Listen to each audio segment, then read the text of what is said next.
Hi everyone! Hey, welcome back to my channel. I'm Rose. Welcome to Cooking with Rose International Cuisine. Today I'm excited to show y'all my family's favorite everyday bread. It's what I call my soft French bread. My family eats a lot of bread, and here in the South, in the New Orleans area, we do eat a lot of bread, especially French bread. But French bread is typically kind of crunchy on the outside. It is delicious, especially po' boys. Have y'all had any po' boys with French bread? It is good. But for my everyday to-go or almost everyday to-go bread, I make this soft French bread that my kids and my husband love so much. It's healthy, it's light. So let me start with the ingredients, but before we do anything, I'm going to put the yeast in half a cup of water. I have 1 tablespoon of yeast, and that has to go first. So let's get that started. And what we're doing is we're going to let the yeast culture grow, and in about 5 minutes, you set it aside.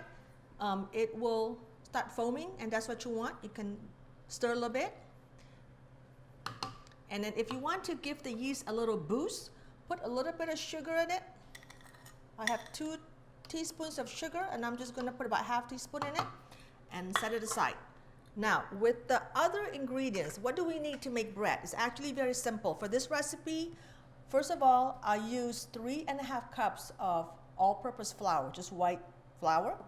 I have 1 teaspoon of sugar, 2 teaspoons of sugar, my apologies, 1 teaspoon of salt, and then 1 tablespoon of yeast, which you put in ½ a cup of warm water. And warm water is about 110 to 115 degrees Fahrenheit. And then you need about 3/4 cups of warmer water, which is about 120 to 125, and you need that right away to mix the first batch of flours. And I use mixer. And you don't have to use a mixer, you can do it by hand, but a mixer really helps. And since I bake quite a bit, I use the KitchenAid Professional 600 series. I've used a lot of different mixers in the past, and this is by far my favorite. And you can look at the link below as far as if you want to get this for yourself. And then also you have to have the right attachment when you make bread, which is, it looks like this, kind of like a square little thing. And that's what you use to make dough. And then you have the pan, of course.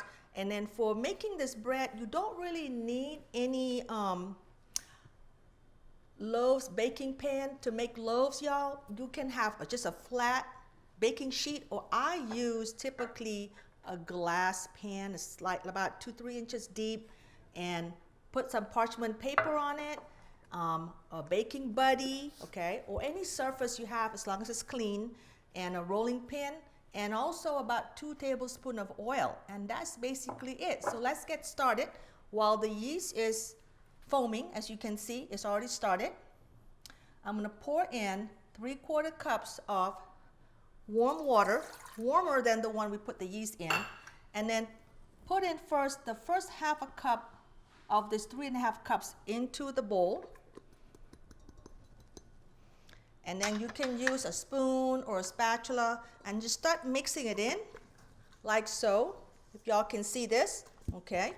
And basically, you just want to get everything kind of blend in together at the same time. Okay, so I'm just mixing it the first ½ a cup of flour with the 3/4 cups of warm water. And the warm water that I use is just tap water. It's about 120 to 125 degrees, a little bit warmer than the one that we put the yeast in. Then after this, go ahead and pour in the yeast mixture. Get all of it in. Give it a stir, okay? And go ahead and put in also the salt and the sugar, which is 2 teaspoons of sugar and 1 teaspoon of salt. I'm going to go ahead and actually pour the rest of this into the bowl.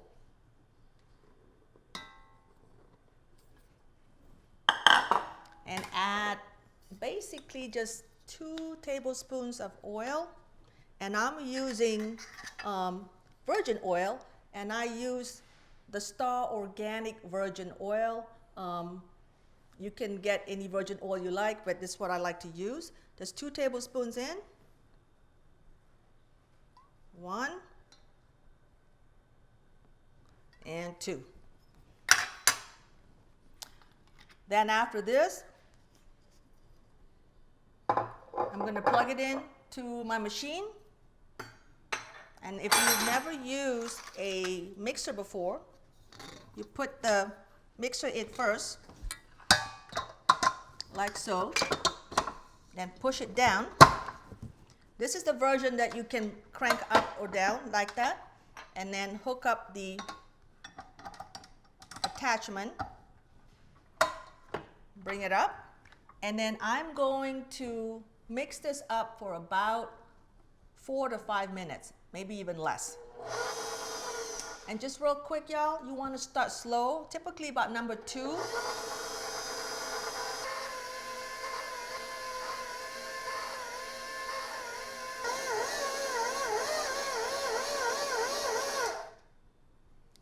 Hey, all right, now it's been just about 3 minutes, guys, and the dough is about ready. I'm just gonna check it, and when the dough is ready, I'm gonna bring it down and take it off the hook.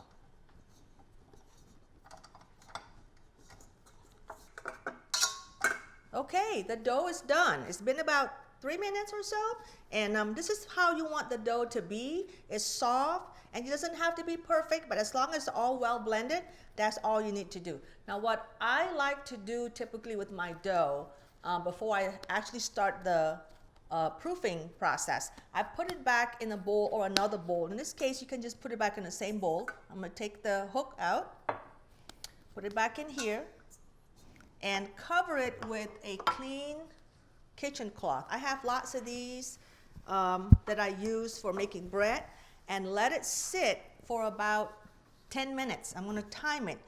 10 minutes comes fast. The reason for that is so that you let the gluten to activate, and then the dough will become softer. So let's set the timer for 10 minutes, and then we'll come back and check it out. Hey guys, it's been 10 minutes, so let's check our dough. I'm gonna take this cloth. Oh, it looks wonderful. So basically, by letting it rest for like 10 minutes, it's just to let the gluten kind of blend well and just activating. And so, look, this is how the dough looks before we even started the proofing process. And so all you have to do at this point, I typically have what I call my baking buddy. You can see the link below. I got this on Amazon. Or you can have just a clean surface, but I love a baking buddy. It makes life so much easier, and that your work is clean. So have a clean one, and just sprinkle a bit of flour, not too much, okay? And I like to cut mine into 2.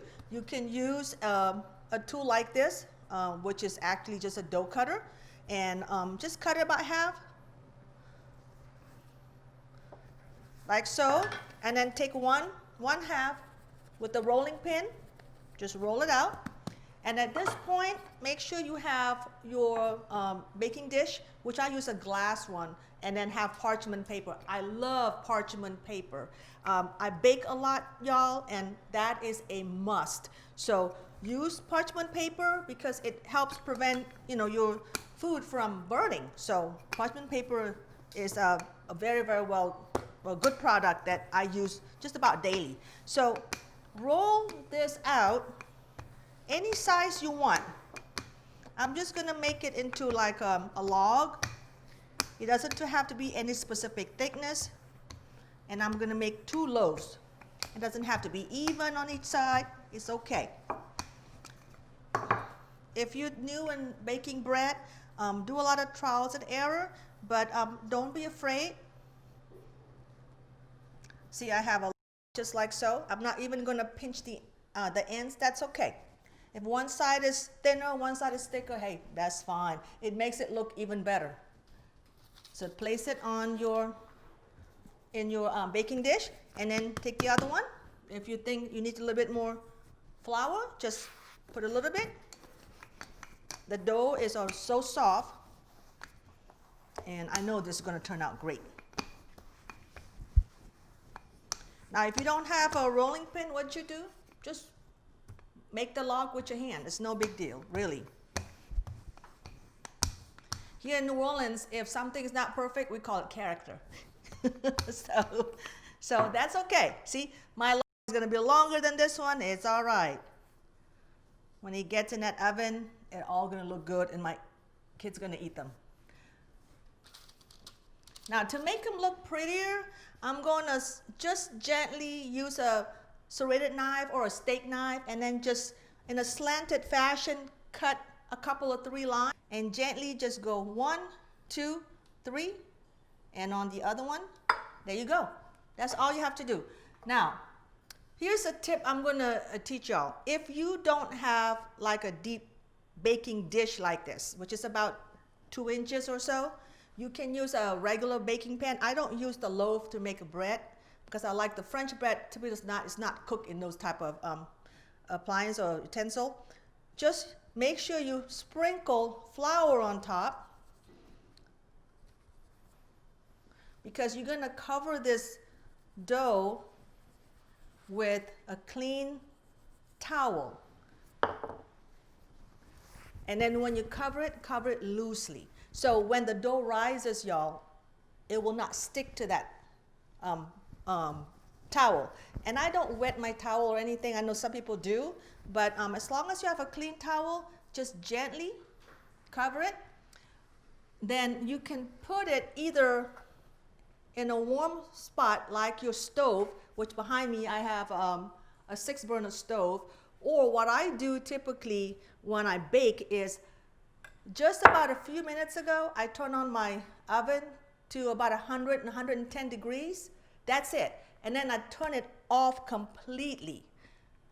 Close the door. Now I'm going to place this in that oven and then let it rise to about double in size for about 45 minutes to 1 hour. Now, after 30 minutes, please check, gently lift and see. Let me put this in the oven right now.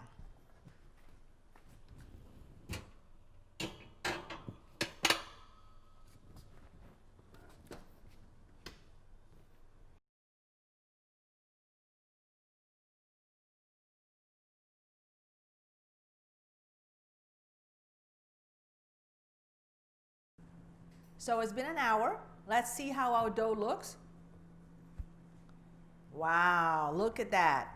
These are 2 small loaves. That's how I like to bake them for my family. And remember I told you that we preheat the oven to 375. So the oven is now ready. Right before I'm putting it in the oven, I'm just going to drizzle just a little bit more flour on it. Just like so. And we're going to put it in the oven and let it bake for, I would say, 20 to 25 minutes. Definitely check after about 18, 19 minutes, just in case your oven might be different than mine.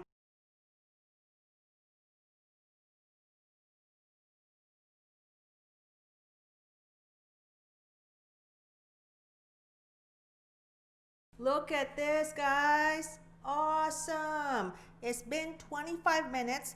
I did check the bread at about 20 and 22. I decided I want it to be a little bit more golden brown. And the 2 loaves are kind of stuck together. That's okay. It's supposed to be like that. I always bake them like this. I'm going to carefully pick this up from the paper. That's why this paper is so crucial. Look at that. Lift it up here on a rack for it to cool off. Now look, that's the beauty of using paper. You can simply just take it off, just like so. Homemade French bread that my family eat. I would say I make this 2-3 times a week. They last about a day or so. By tomorrow, this will be gone. And you can eat that with anything. And I'm also I know it's hot. I know I'm supposed to cool it off for 5 minutes, but I really want to taste this. So I'm going to cut a piece, and I'm going to let you know. And by the way, 2 of my kids love the end pieces, but I'm going to get this one today. And use a serrated knife. You can use any serrated knife.